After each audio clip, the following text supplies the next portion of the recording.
Good morning to all. We will continue with our discussion in magnetostatics.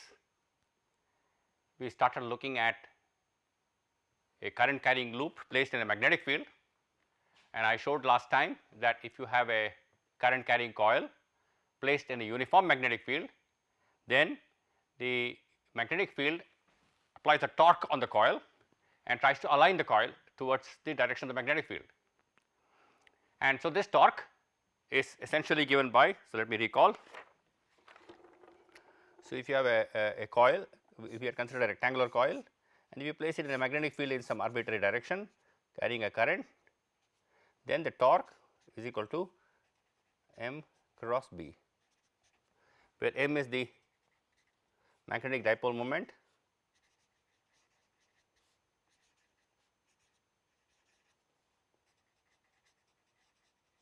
of the coil and B is the magnetic field.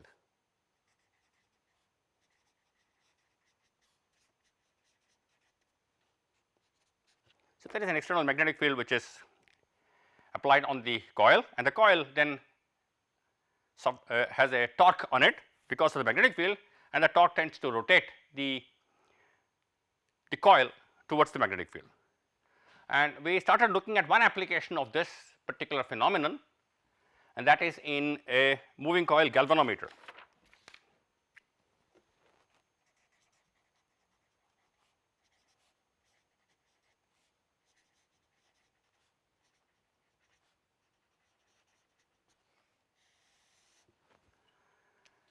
So, in electrical circuits we need to have instruments which measure the current passing through the circuit or measure the potential difference across different circuit elements.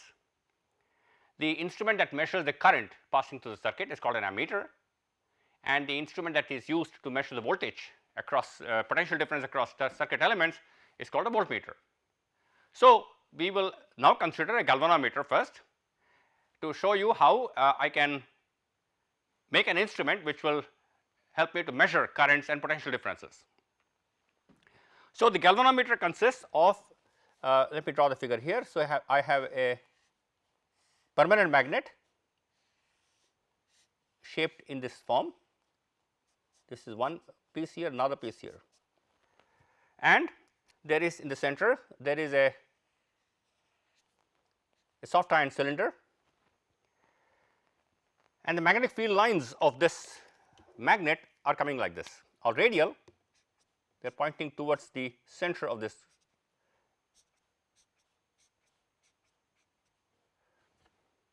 So, this particular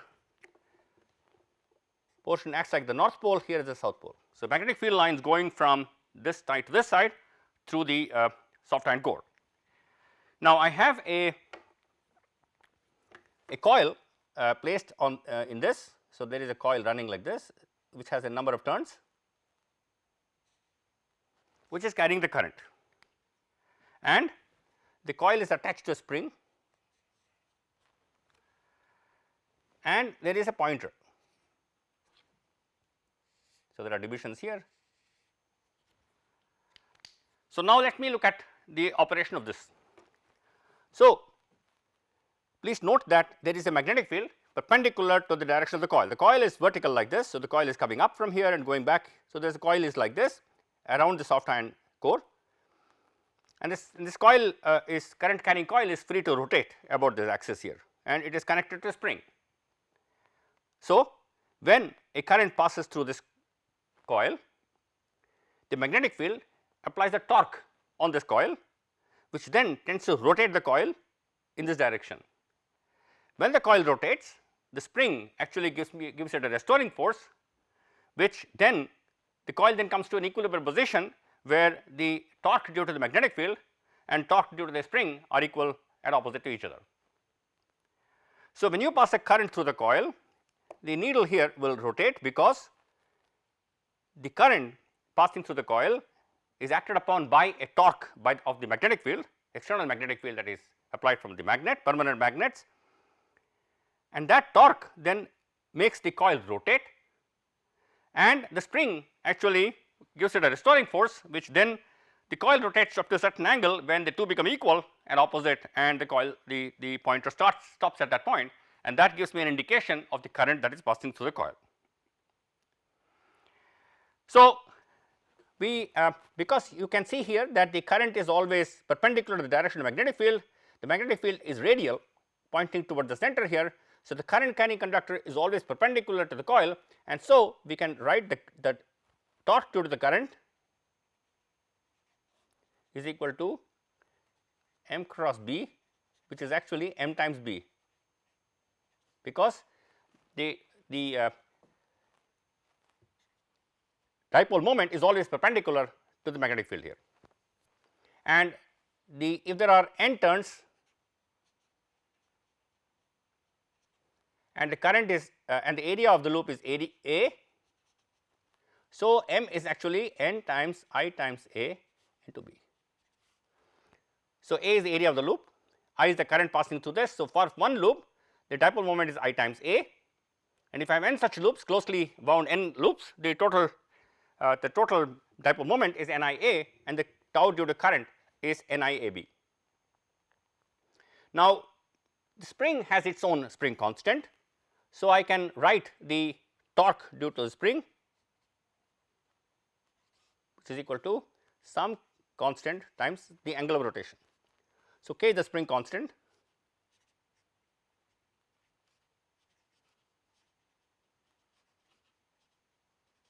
and phi is the angle of rotation.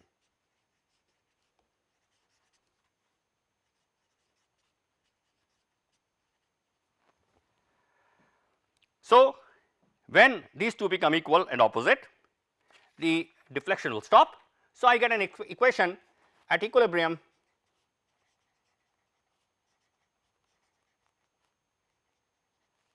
K times phi is equal to N I A into B, which gives me phi is equal to N times A B times by K into I. So, you can see that the deflection of the needle here, the deflection of the needle is proportional to the current that is passing through the coil. So, as you change the coil current, as you change the current in the coil, the deflection will change, and as the current increases, the deflection continues to increase. And so, I can actually measure, I can actually relate the angle of deflection of this coil to the current that is passing through the coil, and that is the galvanometer, and it is a very useful instrument that it can be used to measure current passing through a circuit, etc. So, let me look at the two examples of how to use a galvanometer as an ammeter.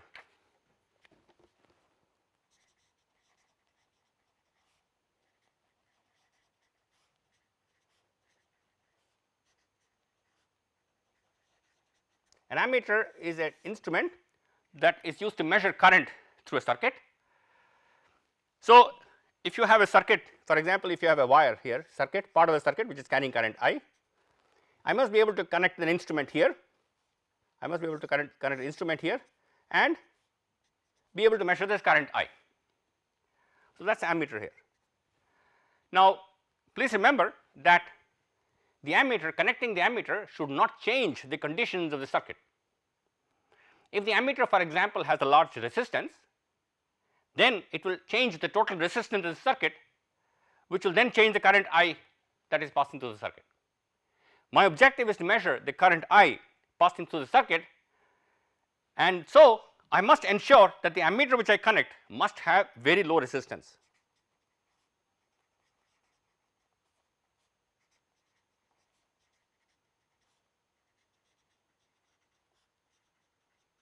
In fact, in principle I should have an ammeter with 0 resistance. So, here 0 would imply essentially a very small resistance. So, how do I use this? So, here is my circuit carrying current I. So, I connect this is the galvanometer, and I connect a resistance in parallel with the galvanometer and connect here. So, this is, let me call it RS, and let me call RG as the galvanometer resistance. RG is the resistance of the galvanometer, RS is the resistance of the resistor which is connected in parallel to the galvanometer. So, you know that the total resistance, the net resistance of this is 1 by R is equal to 1 by Rg plus 1 by Rs, which is equal to Rs plus Rg by Rs Rg. So, that gives me the equivalent resistance as R is equal to Rs Rg by Rs plus Rg. This is the resistance of this part of the circuit. This is my ammeter now. This will I want to make this as the ammeter. So, the resistance of this which I have added to the circuit is given by this. Now, I want this resistance to be very small. So, I take a resistance Rs which is much less than Rg. So, if Rs is much less than Rg, then R becomes approximately equal to Rs into Rg by Rg, which is equal to Rs. So, if you connect a parallel resistance here with the galvanometer, which is a very small resistance, then the net resistance of this is very small and almost equal to Rs. If Rs is much smaller than Rg, then the total resistance of the circuit is simply equal to Rs. So, to convert a galvanometer into an ammeter current measuring device, I must connect a resistance called the shunt resistance here, which is in parallel with the galvanometer, and the total resistance of this is almost equal to the resistance Rs. Now, let me consider an example. Okay. So, I want to consider an example in which I have a galvanometer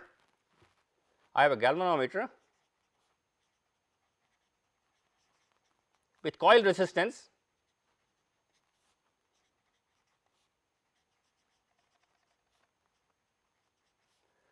of 20 ohms,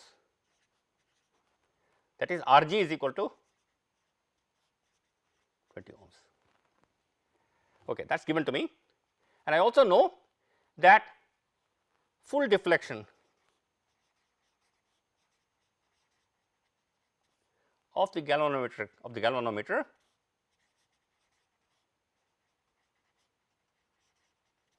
takes place for I is equal to 1 milliampere. So, what it implies is if 1 milliampere passes through the galvanometer, the needle goes from 0 position to the maximum position. So, the maximum current I can pass through the galvanometer is 1 milliampere. Now, I want to convert this galvanometer into an ammeter. To convert to an ammeter,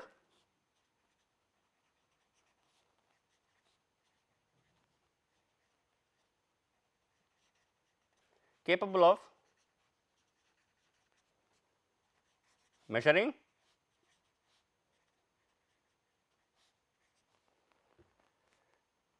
up to 100 milliamperes.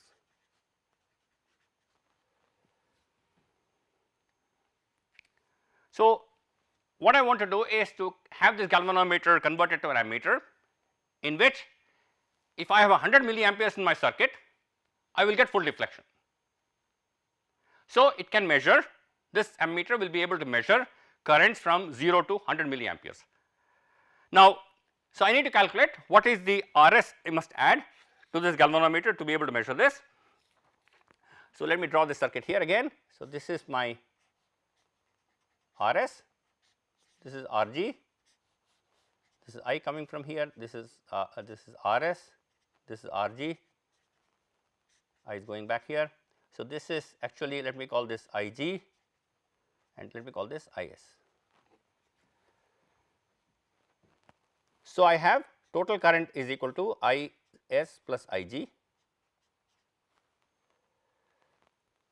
The total current splits into an Ig equivalent to the galvanometer and I is going to the shunt, and because between these 2 points the potential difference is some potential difference, that is the same whether I look at this current or this current. So, I also have an equation Ig into Rg, which is the potential difference between these two, this point is equal to Is into Rs, which is the potential difference across this resistance Rs. So, I can use all this to simplify. So, I is equal to Ig into 1 plus Is by Ig, which is equal to Ig into 1 plus, now Is by Ig from here is Rg by Rs. So, this gives me Ig into Rs plus Rg by Rs. So, now I can simplify this equation further and I get an expression for Rs from here. So, Rs comes out to be Ig Rg by I minus Ig. This equation, you can simplify this equation to calculate Rs. You take Rs on the left hand side, and so you get Rs into I minus Ig is equal to Ig Rg, and I get this equation. So, now I am given in my problem Rg is equal to 20 ohms. The maximum current in the galvanometer is equal to 1 milliampere, and I must go up to I is equal to 100 milliamperes. That means, when I have 100 milliamperes in my circuit, when I have 100 milliamperes in my circuit here, this current must be 1 milliampere. So, that I will be able to measure all currents up to 100 milliamperes. So, substituting this gives me Rs is equal to 1 milliampere 10 to the minus 3 into Rg, which is 20 ohms, divided by I is 100 milliamperes minus 1 into 10 to the minus 3, which is equal to 20 by 99, which is approximately equal to 0.202 ohm. So, what you have got is, if I had a galvanometer with a resistance of 20 ohms, and if it is capable of measuring up to 1 milliampere, which means that at 1 milliampere I get full deflection, then to convert this galvanometer into an ammeter, which is capable of measuring up to 100 milliamperes, I must connect a resistance in parallel with the galvanometer whose value is about 0.202 ohms. So, if I connect 0.202 ohms here, when 100 milliamperes comes from here, I have 1 milliampere going through this and remaining 99 milliamperes going through this. So, as I change my current here, the fraction here changes and I get essentially the deflection on the galvanometer, which tells me how much of current is passing through the circuit. So, that is an example of converting a galvanometer into an ammeter. Now, let me look at another example of galvanometer to voltmeter.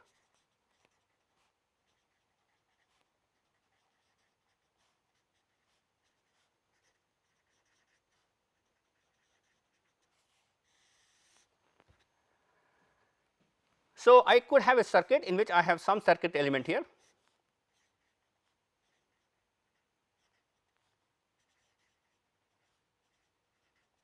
and I want to measure the potential difference across this 2 points. So, the voltmeter is a device which I will connect across this and measure the potential difference across these 2 points.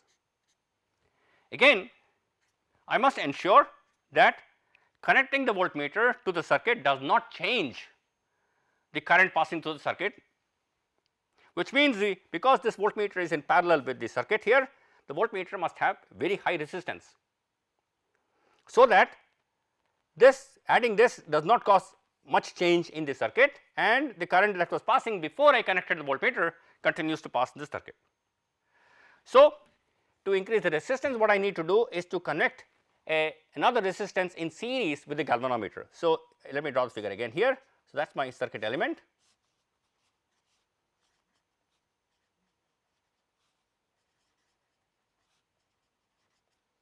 and I connect a resistance and the galvanometer here. So, that is the galvanometer, this is R, let me call it Rp, this is Rg.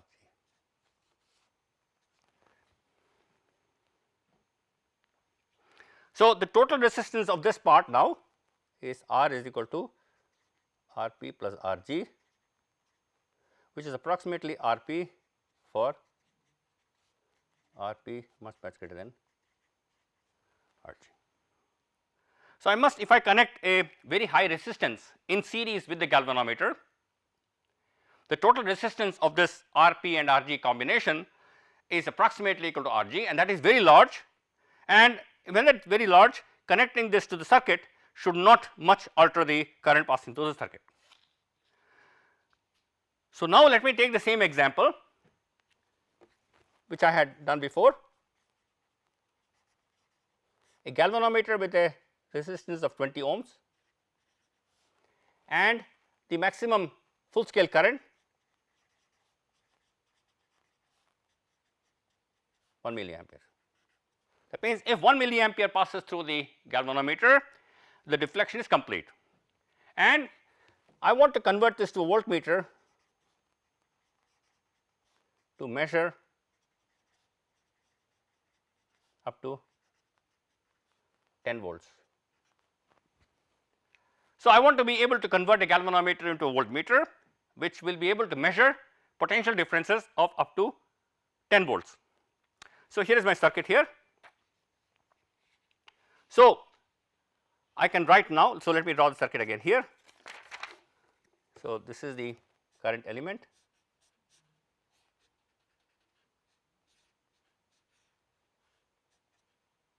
Rp, Rg. Now, the current, so let me call this as the I galvanometer and I circuit. So, this is the current which is coming is I. So, I is equal to I galvanometer plus IC, and the potential difference across this V is equal to Ig into Rp plus Rg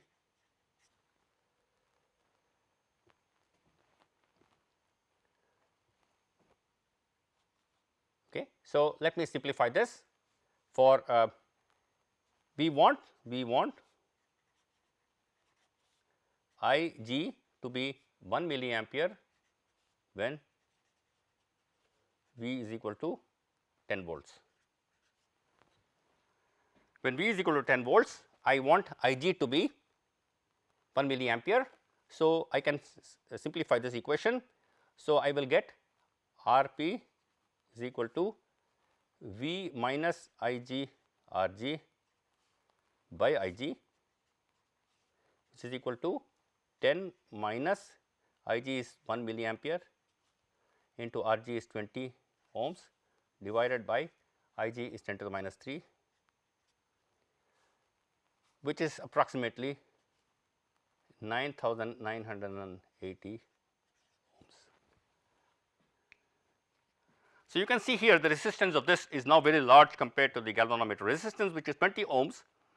So, if I connect about 9,980 ohms in series with the galvanometer, I can convert the galvanometer into voltmeter that is capable of measuring up to 10 volts. That means, when the potential difference across these 2 points becomes 10 volts, I get full scale deflection, because at that point the current passing through the galvanometer is 1 milliampere, which leads to full deflection of my galvanometer pointer. So, a galvanometer is a device which has a coil placed in a permanent magnet in the magnetic field produced by permanent magnet, and as soon as current flows through the coil, the magnetic field applies a torque on the coil, which makes the coil rotate, and the coil is connected to spring, which actually does not allow the coil to rotate too much, and it sort of gives a restoring force, and there is an equilibrium point at which the torque due to the magnetic field is exactly equal to the torque due to the spring, and the needle stops at that point. So, I can measure very sensitive currents through this, and I have two examples in which I have seen how to convert a galvanometer into an ammeter, which will measure currents passing through the circuit, or a voltmeter to measure the potential differences across different points in an electronic circuit.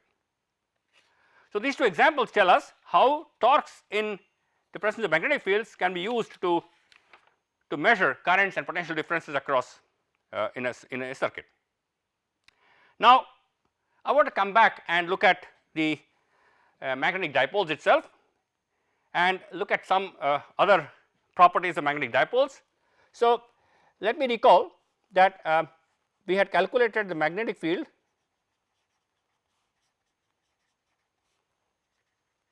due to a circular loop of current. Remember, we had done this example. Point here, there is a current I flowing through this. This is a coil of radius r, we had calculated the magnetic field along the axis. B is equal to mu naught I r square by 2 times z square plus r square raised to the power 3 by 2 k cap. This is along the axis, around this axis, z axis, that is the magnetic field. For z much greater than r, B is approximately equal to mu naught I r square by 2 z cube, which I wrote as mu naught m k cap by 2 pi z cube, where m is the magnetic dipole moment, which is I into pi r square, and magnitude is this, and the direction is using right-handed screw rule. So, that is the magnetic dipole moment is like this. The current is passing like this. So, the dipole moment is oriented in this direction, and as you can see here along the axis, the magnetic field is parallel to the dipole moment, and it decreases as 1 by distance cube from the center of the coil and the dipole. So, although I have derived this for a circular loop, this equation is valid in general for a planar loop with a magnetic dipole moment m, which is actually the current passing through the coil multiplied by the area of the coil, and the direction of the dipole moment is obtained by using right-handed rule. So, if you have a coil which is carrying current like this, then the magnetic dipole moment is pointing upwards. If you have a current going like this, then the magnetic dipole moment is pointing inwards. So, that gives me the magnetic field along the axis of the dipole. Now, I wish to calculate magnetic field in a plane of the dipole. Now, so I want to know a calculation for magnetic field in the plane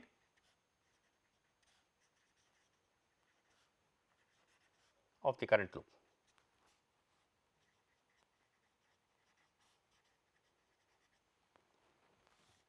So, let me draw the current loop here. So, this is my loop now.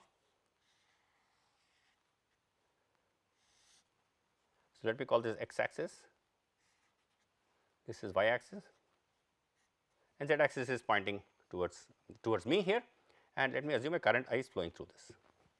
So, this calculation, in the earlier calculation we had looked at this was the current carrying loop, and I had looked at the magnetic field along the axis of the dipole. Now, I want to calculate, if I have a loop like this, horizontal carrying current like this, I want to calculate the magnetic field in this plane and at a distance x from here. So, I will use Biot-Savart law and simplify, and I want to calculate for, if this distance is x here and this radius is r, I want to calculate for x much greater than r. Just like before, I want to calculate the magnetic field at distances much larger than the radius of the loop, and I want to calculate at this point. So, I will use Biot-Savart law. So, recall what I need to do is I need to consider a current element here dl, then this is my r vector, and I will have to calculate. So, I calculate the magnetic field here by integrating over the entire circuit. So, I take current elements at different points in the circuit and calculate. So, first let me write down. So, let me assume that this position is theta, this current element subtends an angle d theta. So, what is r vector? R vector is the vector joining this point to this point. So, this point has coordinates x 0, and that point has coordinates, this point has the other point has coordinates which are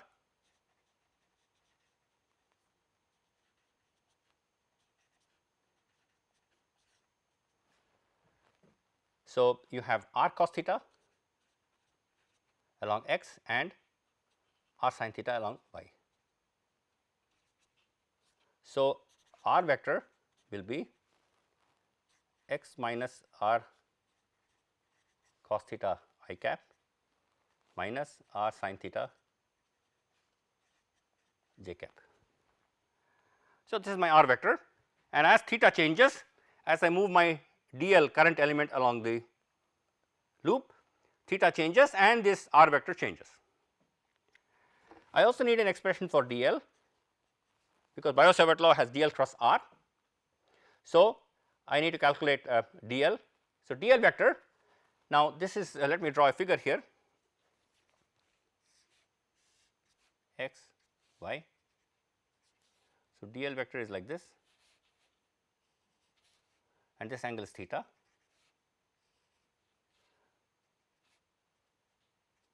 X, y. So, you can see the x component is negative and minus dl sin theta, and the y component is positive. So, plus dl cos theta j cap. This line is perpendicular to this line is perpendicular to this line, and so this angle is theta. So, dl minus dl sin theta I, and if this radius is r and this angle is d theta, dl is nothing but dl is equal to r d theta. So, this is equal to minus r d theta sin theta I cap plus r d theta cos theta j cap. So, that is dl vector, r vector, dl vector. So, let me calculate dl cross r,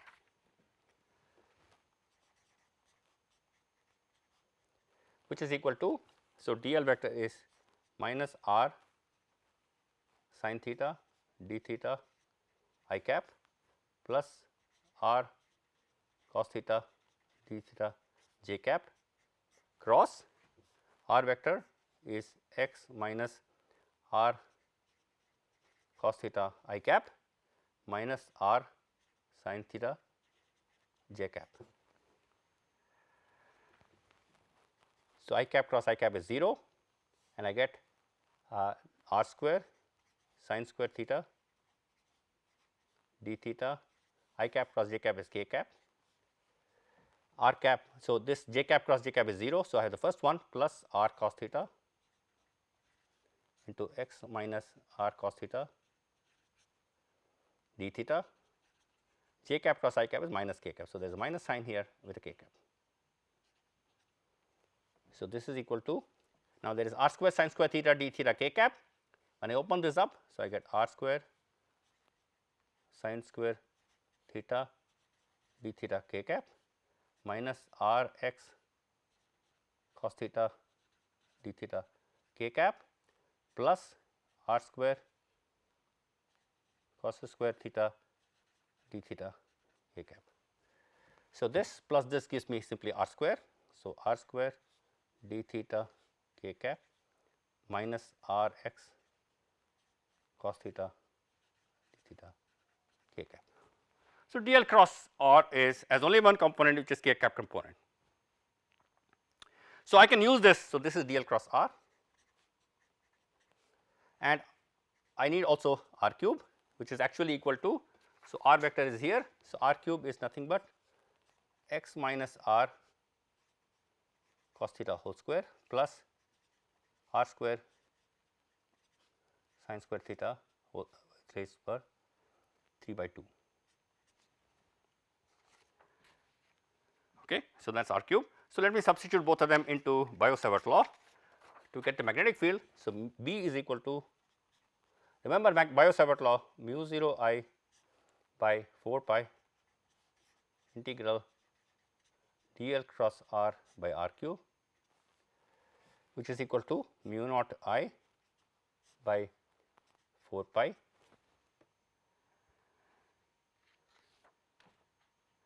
now dl cross r, I can take out one r common. So, I get r integral 0 to 2 pi r minus x cos theta d theta divided by x minus r cos theta whole square plus r square sin square theta raised to power 3 by 2, and there is a k cap. So, what I have done is I have replaced dl cross r by, so if I take out r d theta k cap common, so I get r minus r minus x cos theta d theta k cap, and the denominator we have this expression. Now, that is I have not made any approximation as yet. This is the magnetic field at a distance x from the center of the coil in the plane of the coil. Now, I want to make an approximation for x much greater than r. So, I want to expand the denominator here. So, let me write this. So, x minus r cos theta whole square plus r square sin square theta, which is equal to x square plus r square cos square theta plus 2 x r cos theta plus r square sin square theta, which is equal to x square plus r square plus 2 x r cos theta minus 2 x r minus 2. So, this is equal to x square into 1 minus 2 r by x cos theta plus r square by x square.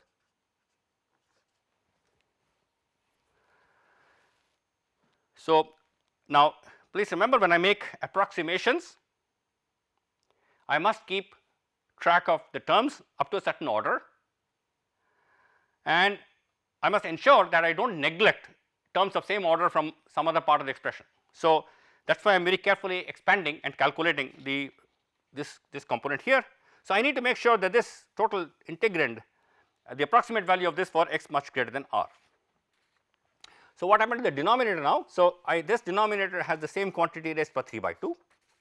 So, let me calculate x minus r cos theta whole square plus r square sin square theta raised to power 3 by 2, which is equal to x cube into 1 minus 2 r by x cos theta plus r square by x square raised to the power 3 by 2. So, 1 divided by this expression x minus r cos theta whole square plus r square sin square theta raised to the power 3 by 2, which is equal to 1 by x cube into 1 minus 2 r by x cos theta plus r square by x square raised to the power minus 3 by 2. And I can make a binomial expansion here. So, this is approximately 1 by x cube into 1 plus 3 r by x cos theta, where I have neglected higher order terms of the order of 1 by x square. So, remember this is r square by x square, the square of this is r square by x square, etc. So, I have retained terms up to order r by x in this expression. So, now let me calculate. So, this I have got an approximate expression for the denominator, I have the numerator sitting there. So, let me substitute into this equation. So, B is equal to mu naught I r by 4 pi integral 0 to 2 pi r minus x cos theta 1 by x cube into 1 plus 3 r by x cos theta d theta k cap. So, let me expand this. So, mu 0 I r by 4 pi 0 to 2 pi, I get r into 1 is r, and then I get second term into second term is minus 3 r cos square theta, then I have minus x cos theta, then I have minus x cos theta plus 3 r square by x cos theta d theta k cap, and there is an x cube, this denominator x cube. Now, you see here that integral 0 to 2 pi cos theta is 0, this will give me 0. I need to look at this equation, this part now. So, this is mu 0 I r by 4 pi x cube So, r comes out. So, it is 0 to 2 pi 0 to 2 pi 1 minus 3. Now, cos square theta I know expression. So, cos 2 theta is 2 cos square theta minus 1. So, I can write this as 3. So, cos, let me write here, cos 2 theta is 2 cos square theta minus 1. So, this cos square theta is 1 plus cos 2 theta by 2 into r, sorry, r is taken out, into d theta k cap. Now, again if I open this up, I get 3 by 2 and 3 cos 2 theta by 2, cos 2 theta integral will become 0, and I will get finally an expression for b is equal to mu 0 I r square by 4 pi x cube 0 to 2 pi. So, 1 minus 3 by 2 is minus half d theta. So, this is simple integral. So, it just gives me minus half into 2 pi. So, I get b is equal to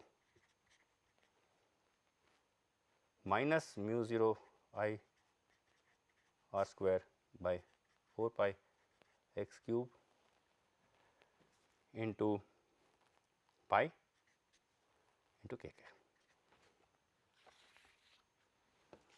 So, I get an equation for this, and recall that the magnetic dipole moment is defined as I times pi r square to k cap. So, b becomes equal to minus mu naught m by 4 pi x for x. So, if this is the current loop carrying current at this point, so you look at this thing now. This current is flowing like this, that is the current. So, m is pointing towards me, and so this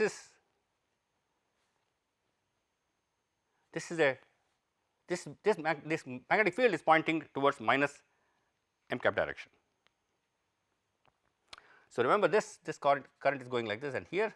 So, this current produces a downward magnetic field, this current produces an upward magnetic field, and the distances being unequal, the net magnetic field is downward opposite to the direction of the magnetic dipole moment.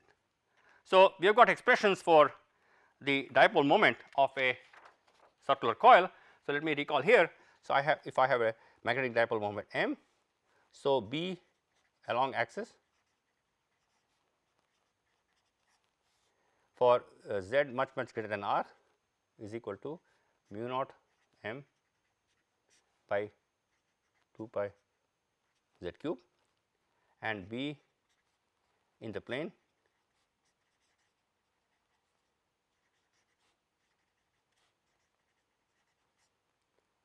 minus mu naught m by 4 pi.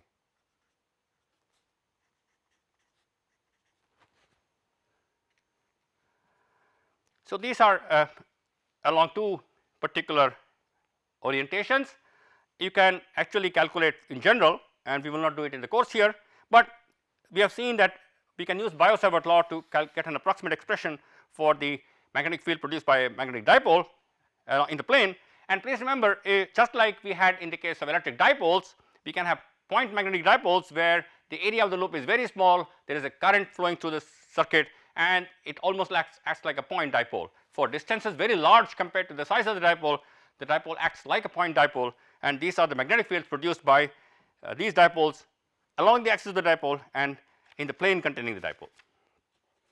So, we have been able to obtain expressions for the magnetic field produced by the dipoles in the axis, along the axis of the dipole and in the plane of the dipole. Now, remember, in the case of electric dipoles, we had calculated the potential energy of the dipole. So, if you place an electric dipole in an electric field, the electric field applies a torque on the dipole and aligns the dipole with respect to the electric field. Similarly, we have seen here that when you have a magnetic dipole, the magnetic field tries to align the magnetic dipole along the magnetic field direction. So, I want to calculate the potential energy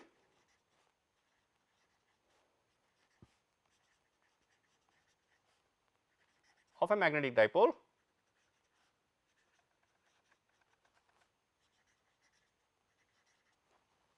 placed in a magnetic field.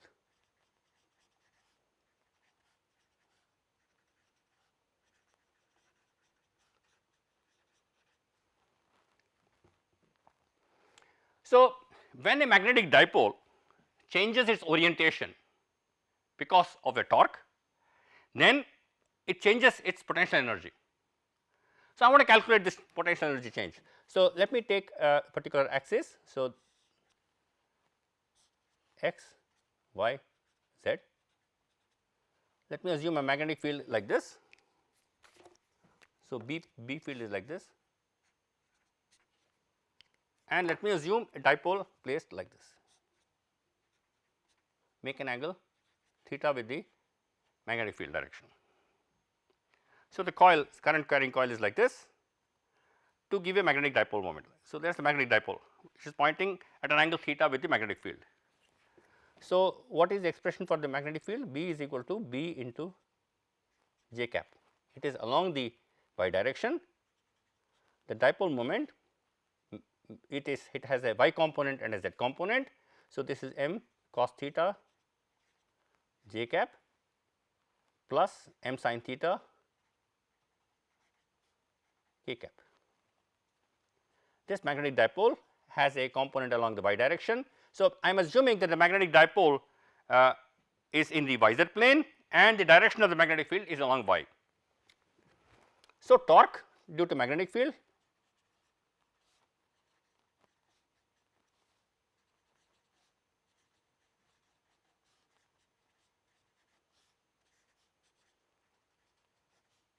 is equal to m cross b, which is equal to m cos theta j cap plus m sin theta k cap cross b j cap. J cap cross j cap is 0, k cap cross j cap is minus I cap. So, I get minus m b sin theta I cap.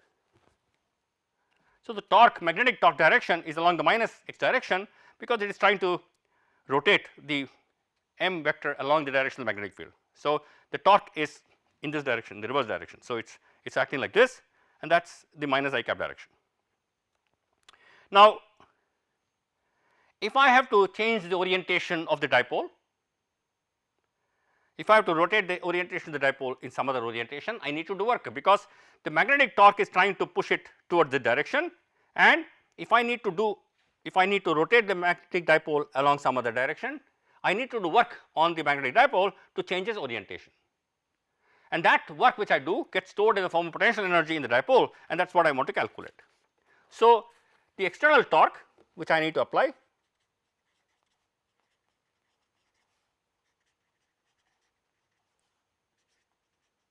tau external will be minus of this is opposite direction. So, I must have m b sin theta I cap. The magnetic field is trying to apply a torque to orient the dipole along the B field direction. If I want to move it along some other direction, depending on the direction of motion, I will have to do work or the field does work. So, if I want to increase theta, I need to do work on the dipole, and that work which I do gets stored in the form of potential energy of the dipole, which I want to calculate. So, the torque which I have to apply is negative of this, which is plus m b sin theta I cap. So, change in potential energy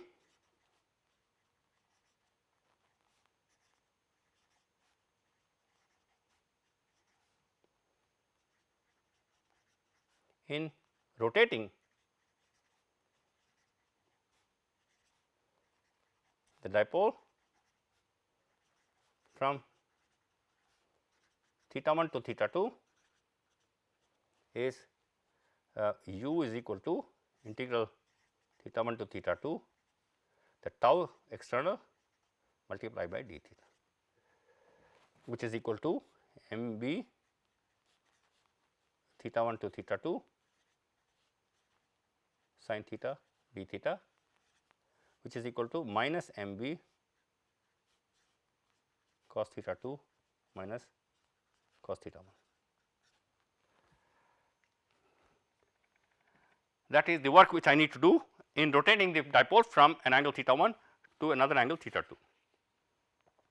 So, now remember in the electrostatic case we had defined the 0 potential energy at some orientation. Here also we will define the 0 potential energy to be at theta is equal to pi by 2.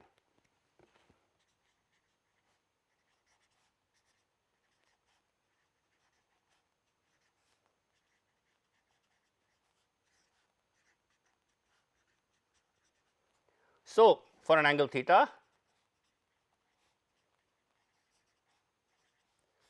orientation,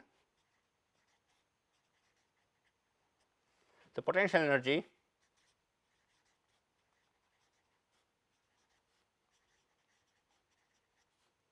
u is equal to minus mb. So, what I will do is replace theta 1 by pi by 2, cos pi by 2 is 0, theta 2 by theta. So, I get minus mb cos theta, which is equal to minus m dot b. So, that is the potential energy of the dipole minus m dot b, and so minimum potential energy for which is equal to minus mb for theta is equal to 0, and maximum for is equal to plus mb for theta is equal to pi. So, let me draw a figure here to show you. So, if I have a magnetic field pointing up, if you have the if you have a dipole like this, current flowing like this, then minimum, and if I have current flowing in the opposite direction with m like this, maximum.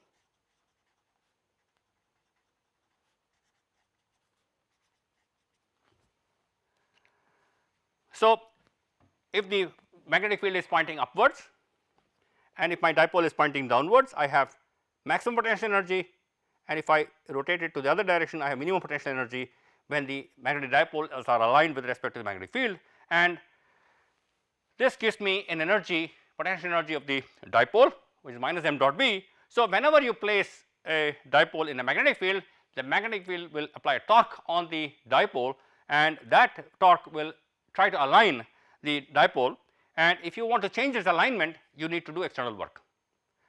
Now, we will see, we will come across these dipoles in when we study magnetism of matter, because matter will consist of essentially a large number of dipoles. These are currents which are passing within the material, and we will come across the torques and the energy of these dipoles a little later. Now, although I have obtained this equation for a planar loop, this equation for a planar circular loop, these equations are valid for any planar loop of any arbitrary shape, where m will represent the magnetic dipole moment and b is the external magnetic field. Please remember, this is the external magnetic field and this is the dipole moment of the dipole that you are placing in the external field. So, these are important considerations for magnetic dipoles, and we will use this for looking at dipoles in matter. Now, I want to look at one example here.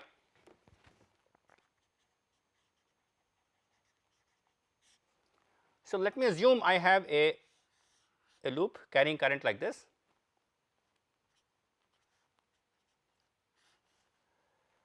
placed in a magnetic field. So, let me call this x and this is y. So, this is z and y axis is like this, and I have a magnetic field which is pointing like this, and because the current is going like this, m vector is here.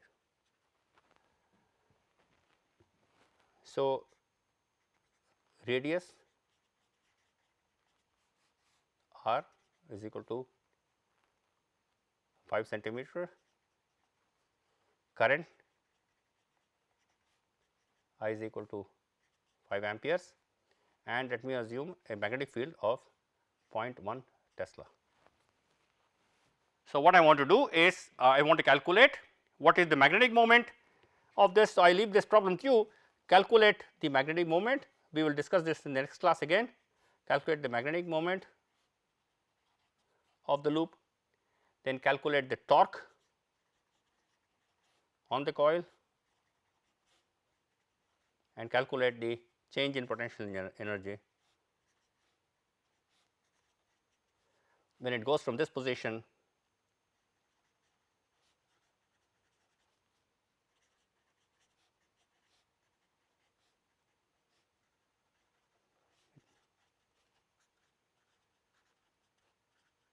So, we will discuss this in the next class, but in the meantime I would urge you to think about this using these numbers, calculate the magnetic moment of the loop, the torque on the magnetic on the coil, and also the change in potential energy when the dipole goes from this position to the minimum position. Thank you very much.